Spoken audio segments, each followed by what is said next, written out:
don't lose sight. I had it in my mind that it was this, thing that I was going to go do. So it was very exciting, especially, given for those people that don't know, the genesis of Red Flag was a guy named Moody Suter who looked at the Red Baron reports, which were the essentially the combat effectiveness reports from Vietnam War for the air war, which the study essentially said that if you could get a pilot to pass his or survive his first 10 combat missions, that his chances of surviving the rest of the, I guess 90 if you're a 100 mission guy, went up exponentially.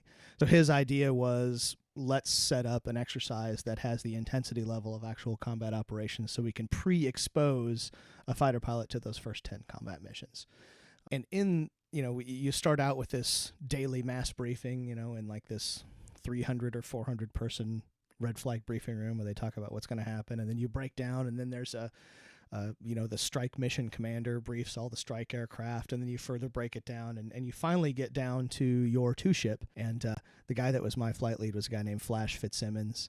And I assumed that we were going to sit down and have like a full, all four of us were going to get in a briefing room. We're going to have our normal element briefing and all that kind of stuff. And all he said was don't lose sight. And that was it. And we grabbed our shit and we started walking out to the airplanes. And I thought, that's what you're going to brief me? Don't lose sight? Like, this is my primary responsibility as a wingman. I know not to fucking lose sight. And, little did I know that was pretty sage advice, that, once things are getting really harried out there and there's airplanes everywhere and there's all kinds of stuff going on, that, if I can just focus on the one task of not losing sight, hang on while things are going crazy and there's SAMs and bandits and all kinds of shit happening on the, radios and in life and all that.